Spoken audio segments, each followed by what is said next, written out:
value is 107. Okay, but now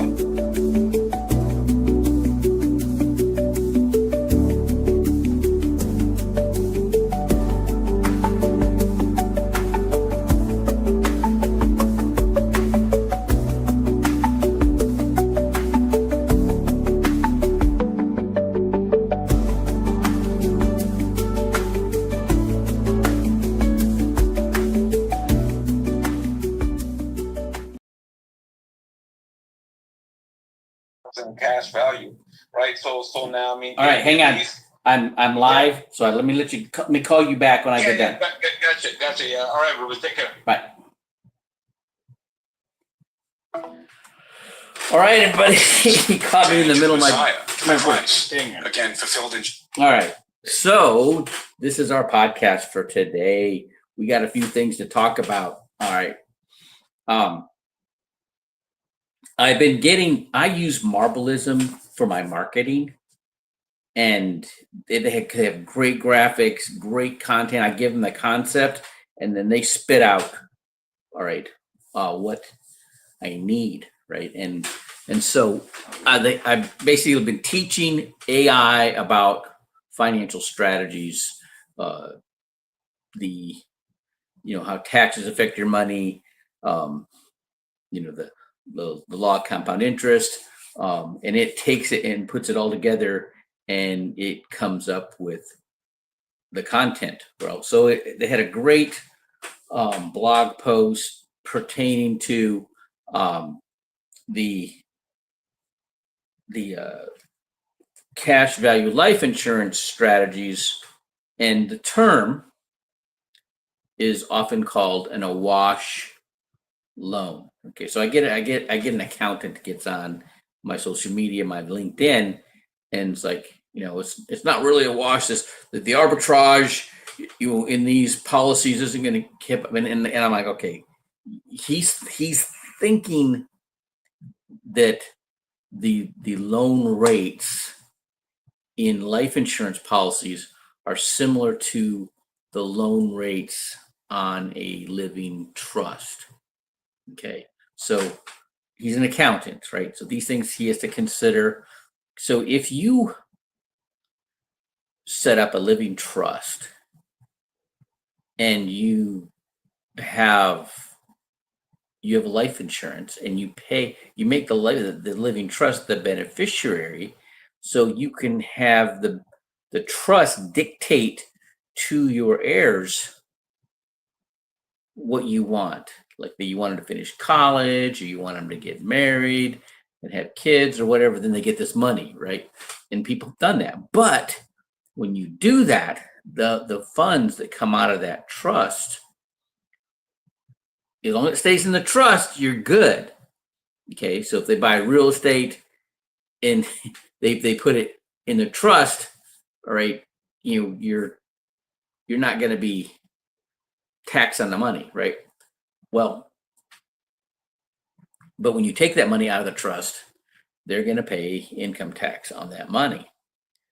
So life insurance proceeds are not taxed. There's no limit.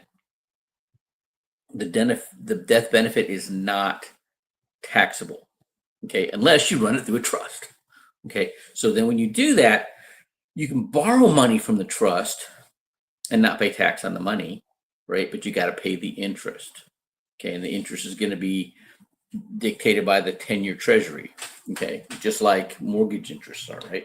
So when you're doing that, if you don't have, and then the gain of the assets in the trust is going to be taxed also.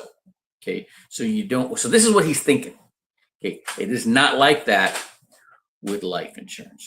Okay, so if you borrow money, from your whole life policy, I heard it was, first explained to me that they give you say, $60,000 a year.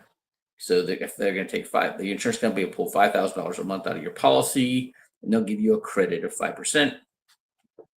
And they put it in the general fund of the insurance company, and they pay you out as a loan, charging you 5%.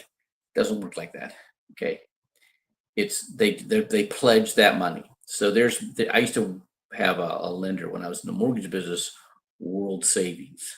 Okay. And World Savings mostly would only finance up to 75%. And they were one of the first ones to have these pick a pay loans, right?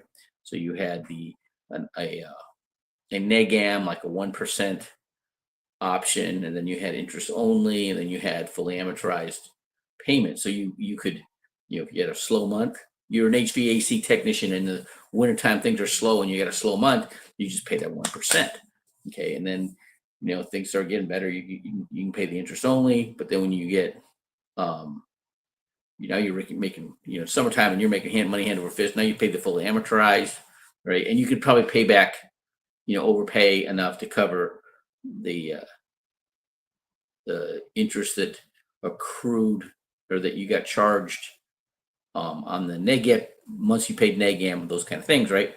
Well, they would do a pledge for assets that you had in an account. They wouldn't take your money as a down payment, but you had to have it in their account sitting there, and they pay you interest on it, right? But it was like for that 25%, so you could get 100% financing if you had 25% in, that you could put in an account in their account. So they were a bank, and you put it in one of their accounts and earn an interest until either you've paid down 25% or the appreciation got you below 75% loan to value, then they would release that money back. Okay, so it's called a pledge. That's kind of what happens that's what happens with your cash value in your life insurance policy,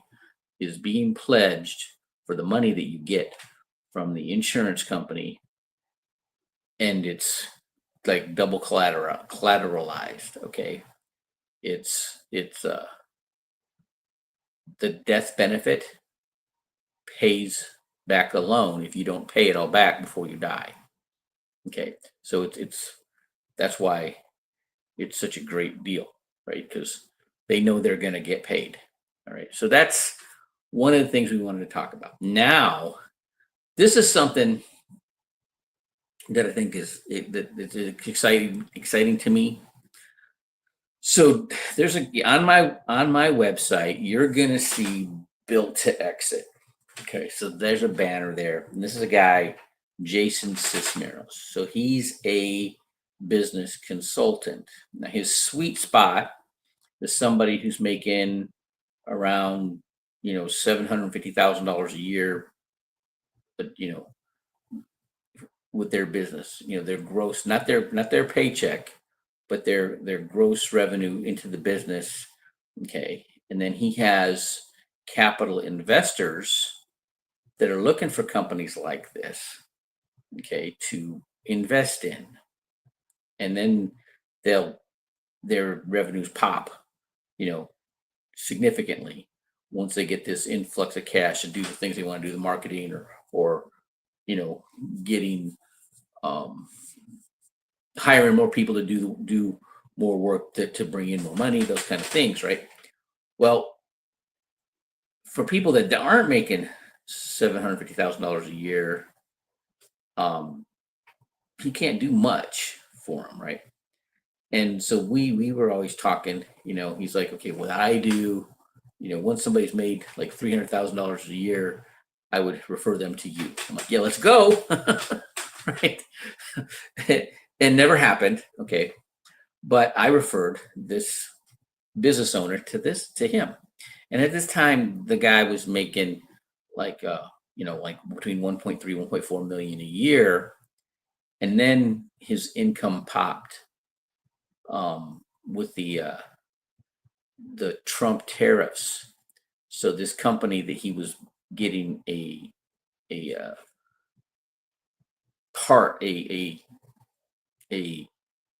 tool, a product for his business, was in Germany, and they contacted him, made him their U.S. partner to get around the Trump tariffs. Okay, and now his income really popped. Okay, and so he went.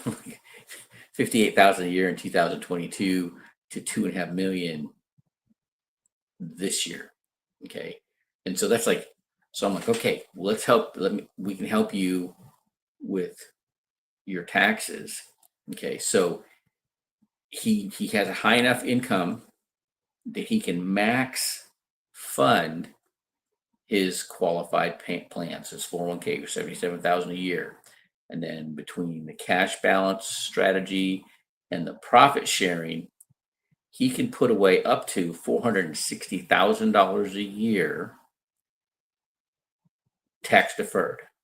That'll save him $170,000 a year in taxes. Now,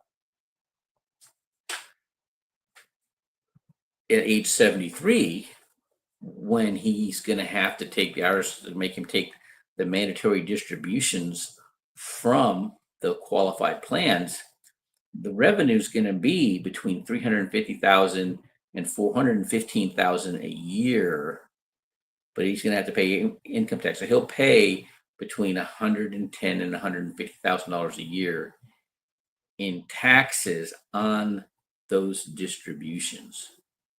And so that's a big problem for a lot of people that have these qualified plans or the deferred taxation. Okay, the 401ks, the annuities, the IRAs, all of those, that's deferred taxes. Okay, so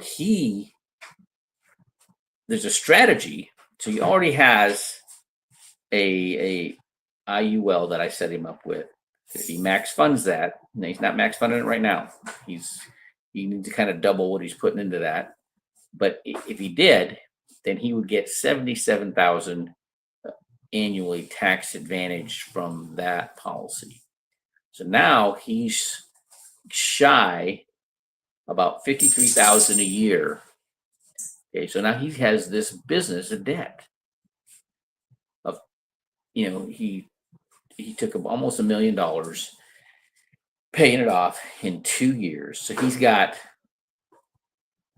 it due in August, but he's got $250,000 left due in August. He could use a whole life policy overfunded by that $250,000 and then borrow it out to pay that bills. But now that borrowed money is going to be earning the guaranteed 5.125% on that borrowed money. And then he can just pay into it. Okay. Now he's going to be doing this regularly, right? Now he needs to take another one of these business loans. Okay. He could do the same thing, right? Running it through the debt service through the policy and accumulating assets in his policy via the debt service. Okay. It's a brilliant strategy, but what it'll do for him, it'll produce that additional $53,000 a year in tax advantage income that'll offset the taxes he's got to pay on his mandatory distributions in his qualified plans that are saving him $170,000 a year in taxes right now. Okay, so he would have to contribute a minimum into his two policies of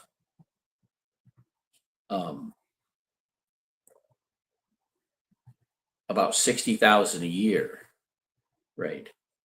Into between the two policies that would get him. No, it wouldn't even be that much. Yeah, it would be about that. Okay, so it would be about $60,000 a year, but he's going to save $170,000 a year in taxes, and on the back end, he's going to have that tax advantage income to basically. Now, this is where the awash comes in that the accountant's talking about. He'll have enough money he can pull tax advantage in policy loans out of his IUL and his whole life policy to cover the taxes he's going to be paying on his mandatory distributions at age 73. Right. So something I'm really excited about. All right. And then, oh yeah, I use Marbleism. And Marbleism was able to put it together in a narrative for him, breaking it all down, just like I just spelled it out to you. Right. It's like, it's awesome. I was just on the phone with the other um, agent that works these strategies out, and that's what you heard in the beginning of the call, was me talking to the other agent who has this proprietary software that spits out the illustrations. Now, this is a little, usually we're talking about 30-year mortgage. These are terms are short, like 24 months, 2 years, right? And so it's still going to work, right? But it's just a different. It looks different than it would if it was a 30-year mortgage. That's called a family banking strategy. Infinite bank strategy, family bank strategy, same thing. You'd use the term infinite banking strategy for a business financing. So I first learned about that when I was educating myself on these family banking strategies, and I found a video. Guy was a retired Navy commander, a reservist, and he used a VA loan to buy his house, but he set up a whole life policy. You doing the family banking strategy where he's accumulating that debt service in the policy and then borrowing out of it, to pay for his mortgage, and accumulating faster in the policy than he did paying down the loan, fully amortized. And then he borrowed the money out of the policy, paid the mortgage off completely. And then he got into the franchise business. So he had these fitness franchises, like 4 of them. And he, used the same strategy to pay off the financing for these fitness franchises that he bought into. And so that's where I first heard about this. So there's somebody who's the Veterans Franchise Board. The guy's got a bunch of franchise opportunities for veterans that I've turned this on to, and we haven't got anybody to implement it yet. But it's perfect for that, and for those people. In fact, I'm probably going to send him this video once I process it or produce it from this recording. But we've got exciting things happening right now.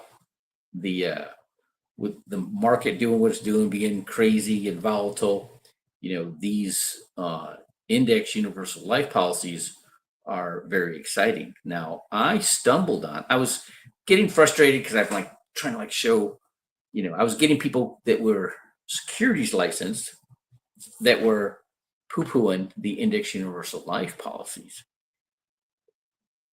because they have a cap on them, right? And they're showing, that their securities products, which don't have a floor or cap, and sure enough, if you compare an index universal life with a 0% floor and a 12% cap to the S&P 500, the S&P 500 just does a little bit better, right, than straight up, but there's a lot less volatility. Okay. Well, there are some companies that have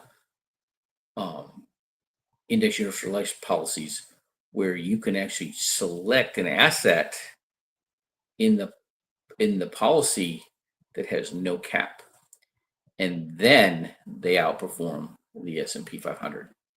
Okay, and I'm like, oh, that's ingenious, right? And there's only a few, right? But I'm like, I was talking to the provider and they were explaining to me. I'm like, so why would anybody use any other strategy that has a cap? And she just laughed, right? But that's an excellent strategy. Now I gotta learn some more about the companies that offer these strategies. I'm basically becoming the subject matter expert with these uncapped index universal life policies. I got liked the index universal life after 2008, I had people. I just got my securities licenses, and even passed the Series 65 exam for advisory rep. And man, everybody that I had in those policies lost money. They were down like 35%, and they discontinued their policy. So I ended up paying chargebacks forever from that. I'm like, I don't want to do that anymore. So when the index universal life policies came out, especially right after, in the years following 2008, the market was really volatile. I know some advisors that went out of business because their algorithms just couldn't time the market. They were in when the market was down, or and out when the market was up, right? And they just couldn't. The things had changed, right, in the way that they couldn't predict what was going to happen. Now things are pretty evened out. There are the variable products that are really doing. Some of them are doing pretty good, right? But they're having this ability to get a index universal life without a cap is a game changer, significant game changer. All right. Well, I wish I had somebody on here. These are always better when I have somebody on to banter with and talk about strategies and products and things like that. But we're gonna do this every Friday at noon Central Time, and I'm hoping you learn something. This strategy for the small business owner. That's why I even started the My Business Is Your Business.info webpage. In fact, look into the chat, and I'm gonna post my website on there, and there we go, and you'll have access to that. And I started it because I started, wanting to, talk to small business owners because they're money motivated. Otherwise, they wouldn't have started a small business. And there's so many people that are ignorant about money or anti-money. They're Christian, which blows my mind, really. And the reason for it is, and I'm like, why is this? What's the problem? Well, the problem is that the disciples in the New Testament, they were having to deal with these rabbis and the Jewish leaders they were just greedy. They were, it was all about the changing the sacrifices, selling the animals for sacrifice in the temple, and that's why Christ went and tipped over the money changers, right? They're tipped over their tables, and he actually, they're like, oh crap, this guy is gonna ruin our gravy train. Okay, and they fought them for forever, right? And so there's just James does it and John does it, and there's so many of the disciples were anti money and business. But I'm like, in the Old Testament, God's given blessings to be bountiful and productive and wealthy, right? And it took me forever to figure out what it was, but what the challenge was, the big problem was the accumulating money just to accumulate money. You're not going to get blessed for. You got to have a purpose, and you can then having a purpose other than just making money for yourself, having a purpose that benefits the rest of mankind, your brothers. It's go back to Christ's two laws. Love, seek the Lord and love the Lord with all your heart, mind, soul, and your strength, and love your neighbor as you do yourself, right? So the using money to benefit others, right, is going to be blessed. But when you're not, it's not. Okay. And I see that with fighters. I mean, you're hearing a lot about it right now. Floyd Mayweather Jr. had stupid money. Right now, he's like being sued, and his money's, it wasn't protected. Right. He's you know getting properties foreclosed, all this kind of stuff. And I don't want to bash him. Right. I mean, he can say he was the greatest of all time, but when it all comes out in the wash, what do you got to show for that? Right. The trick is making that kind of money and then having a purpose for it. Okay. That's benefiting other people. Okay. Boxers aren't trained on what to do with the money once they earn it. Business owners aren't trained to do, make money, what to do with the money once they earn it. Okay. And if you don't, guess what? Uncle Sam's going to take it. And they'll take it all if you let them. Okay. You don't protect yourself. And that's what I help people do, right? Help them keep more of their money, right? Instead of paying it all to their Uncle Sam. Okay. And so this was a perfect opportunity to explain that and illustrate it with this client. I mean, he went from making 58,000 a year in 2022 to 2.5 million in 2026, right? That's a lot of change, and most people aren't ready for that. They're just going to try it.